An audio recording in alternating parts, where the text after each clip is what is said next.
she does not believe in God, then I don't believe in us being together. Simple and plain. That's just what that is. I ain't gonna lie. What's going on, y'all? This is Clarence Jr. Please like the video, subscribe to the channel, and drop a comment in the comment section. Now, I've been saying for a while that in July I got a nice collection of men's content that I'm going to be making. Originally, I was going to do it in a particular order, but now I'm just going to, whichever one I feel like doing that day, that's the one I'm going to do that day. And when I woke up this morning, I had a feeling about talking about vetting. Because that's a hot topic right now amongst men. How do you vet a woman? How do you vet a woman? And what I'm here to tell you is this, right? Let me start off with this. It is a lot easier to, quote unquote, vet a woman when you actually have standards for yourself. See, when you actually have a vision for your life and how you want to live, when you actually have a belief system of your own, who you are, what you believe in, what you think is good, what you think is bad, what you think is right, what you think is wrong, what you think is appropriate and inappropriate. When you have a standard for yourself, when you have a belief system for yourself, that's the biggest part of the vetting process. The biggest part of the vetting process is for you to have something that you believe in and something that you stick by. And see, that's honestly what's messing up a lot of you guys.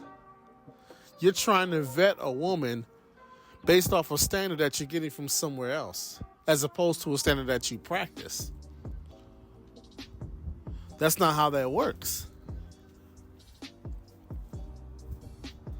The vetting process should be natural, because you should have a belief system and some values and principles of your own. And you're just judging a woman based off of, does she meet that? But see, when you don't actually have any beliefs, that's when now you got to try to hold her to certain standards that you don't even believe in, try to, it don't work. When you actually have your own morals, values, and principles, the vetting process is a lot different. And the reason why it's a lot different is because you don't find yourself getting in certain situations to begin with.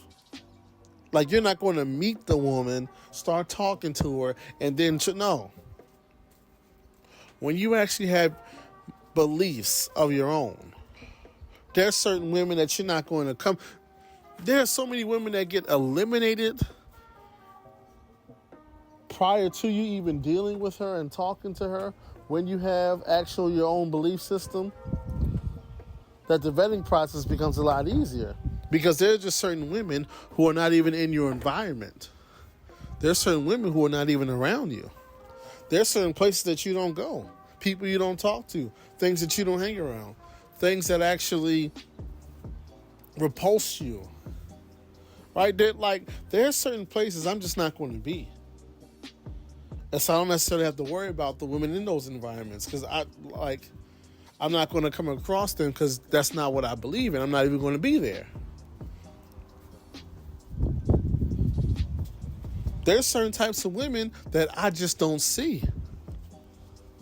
And the reason I don't see them is because my belief system does not have me in the same environment that they are in. It don't happen like that.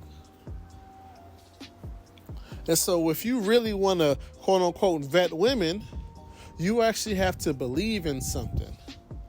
You actually have to have some sort of code or some sort of religious belief that you actually adhere to yourself. And if you are actually adhering to it yourself, there are certain environments and certain people that you're not even going to be around. And then when the case arises that you are around certain people in certain environments, you won't even have to worry about vetting them romantically. Just you being in an environment around this person, acting in a way that you don't believe in, you're not even going to want to socialize with them, let alone date them. But just like, for example, for those of you who've been paying attention, you already know that I identify myself as a Christian. And so guess what? My belief system outlines and gives me the tools to vet women. It tells me exactly what I should be looking for, what I should not be looking for. So I'm going to go ahead to Proverbs 31, starting at verse 10. It says, "Who can find a virtuous wife? For her worth is far beyond rubies. The heart of her husband safely trusts her, so he will have no lack of gain. She does him good and not evil all the days of her life. She seeks wool and flax and willingly works with her hands. She is like the merchant ships. She brings food from afar. She also rises while it is yet night and provides food for her husband and a portion for her maidservants. She considers a field and buys it. From her profits she plants a vineyard. She girds herself with strength and strengthens her arms. She perceives that her merchandise is good, and her lamp does not go out by night. She stretches out her hand to the distaff, and her hand holds the spindle. She extends her hand to the poor. She reaches out her hands to the needy. She is not afraid of snow for her household, for all her household is clothed with scarlet. She makes tapestry for herself. Her clothing is fine linen and purple. Her husband is known in the gates. When he sits among the elders of the land, she makes linen garments and sells them, and supplies sashes for the merchants. Strength and honor are her clothing. She shall rejoice in time to come. She opens her mouth with wisdom, and on her tongue is the law of kindness. She watches over the ways of her household, and does not eat up the bread of idleness. Her children rise up and call her blessed. Her husband also, and he praises her. Many daughters have done well, but you excel them all. Charm is deceitful and beauty is passing, but a woman who fears the Lord, she shall be praised. Give her the fruit of her hands, and let her own works praise her in the gates." So let's go over this a little bit for a second, because once again, it gives you the breakdown. She's virtuous, so what does that mean? It says her husband trusts her. She's trustworthy. She does good and not evil, so she's not vindictive, she's not mean. She's willing to work with her hands, so she's a hard worker. She provides food for her family, so she makes sure her family is good and fed and nourished. She extends to the poor, so she's loving and caring and generous.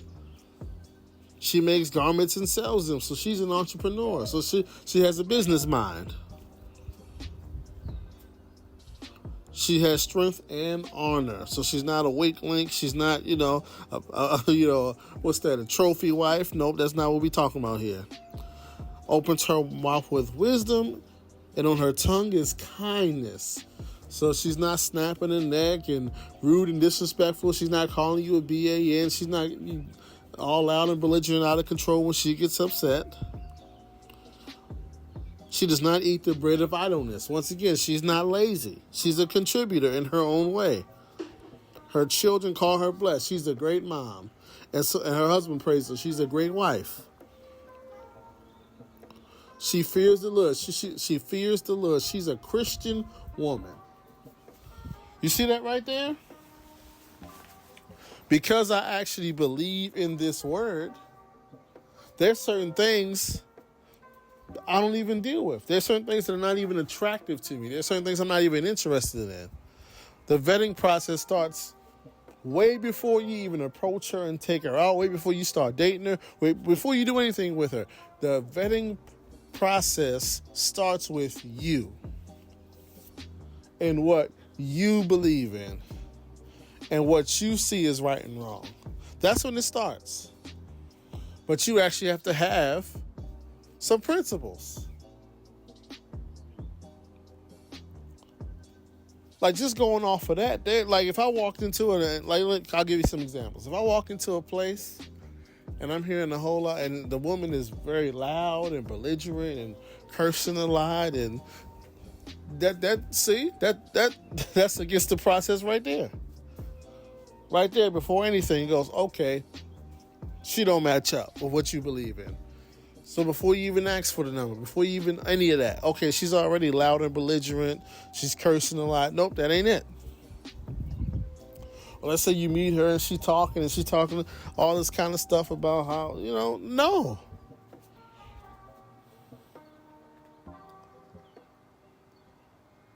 So once again, the vetting process begins with you having something that you believe in. You can't be running around here just doing whatever you want to do, thinking whatever you want to think, and then having a standard for the woman that you're not holding yourself to, and then say, oh man, you can't trust them. Your vetting process has to be something that's internal in you. What you believe in, what you stand for.